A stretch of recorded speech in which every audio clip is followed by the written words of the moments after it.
এর আগের ভিডিওগুলোতে আমরা উডের কিছু ব্যবহার দেখেছি। এই ভিডিওতে আমরা উড এবং ইউজ টু ব্যবহার করে কিভাবে অতীত অভ্যাসের বর্ণনা দেওয়া হয় সেটা আমরা দেখব।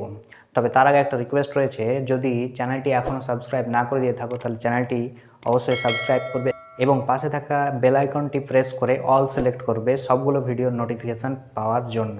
উড এবং ইউজ টু দুটোই শব্দ দিয়ে আমরা ততে তাম অর্থ প্রয়োগ করে অতীত অভ্যাসের ব্যাপারে বর্ণনা করে থাকি। দুটোই অতীতের ব্যাপারে বলে যেটা বর্তমানে আর ঘটে না, তবে দুটোর মধ্যে ব্যবহারের কিছু পার্থক্য রয়েছে।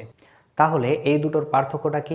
অতীতে কোনো এক ক্রিয়া যদি দীর্ঘ সময় ধরে ঘটতো এমনটা বোঝায় তাহলে আমরা ইউজ টু এর ব্যবহার করে থাকি। আবার যদি অতীতে কোনো এক ক্রিয়া বারবার ঘটতো এমনটা বোঝায় তাহলে সেক্ষেত্রে আমরা উড এর ব্যবহার করে থাকি।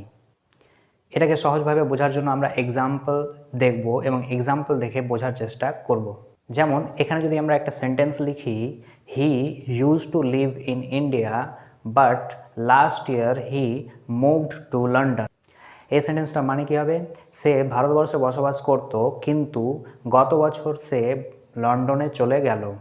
এই সেন্টেন্সে ইউজ টু লিভ যে অংশটা রয়েছে বা বসবাস করত যে অংশটা রয়েছে, এখানে বসবাস করার ক্রিয়াটি দীর্ঘ সময় ধরে ঘটেছে এমনটা বোঝানো হয়েছে। একটু ভালো করে খেয়াল করলে আমরা বুঝতে পারবো যে এখানে যে ক্রিয়াটির ব্যাপারে বলা হয়েছে বসবাস করা, সেটা কিন্তু বারবার ঘটতো এমনটা বোঝানো হয়নি। একই ক্রিয়া দীর্ঘ সময় ধরে ঘটেছিল এমনটা বোঝানো হয়েছে। এই ধরনের সেন্টেন্সের ক্ষেত্রে আমরা ইউজ টু এর ব্যবহার করব।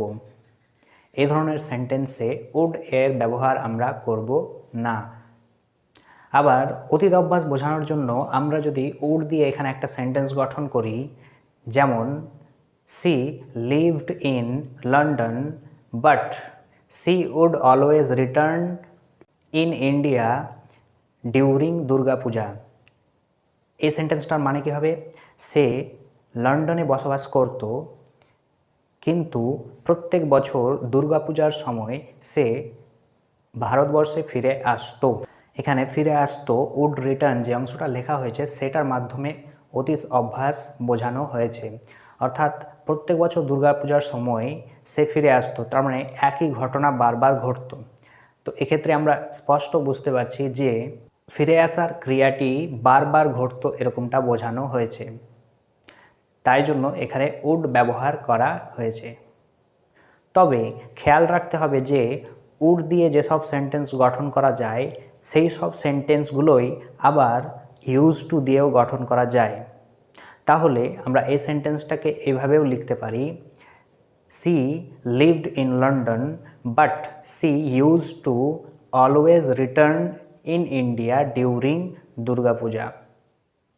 অর্থাৎ আমরা উড এর জায়গায় ইউজ টু এর প্রয়োগ সব সেন্টেন্সের ক্ষেত্রেই করতে পারবো, কিন্তু ইউজ টু এর জায়গায় উড এর প্রয়োগ সব সেন্টেন্সের ক্ষেত্রে করতে পারবো না। যেমনটা উপরের সেন্টেন্সের ক্ষেত্রে আমরা ইউজ টু এর জায়গায় উড ব্যবহার করতে পারবো না, কারণ সেক্ষেত্রে একই ক্রিয়ার বারবার ঘটাকে বোঝানো হয়নি। একটা ক্রিয়া দীর্ঘ সময় ধরে চলেছিল সেই ঘটনাকে বোঝানো হয়েছে। ভিডিওটি ইনফরমেটিভ মনে হলে অবশ্যই লাইক এবং শেয়ার করবে।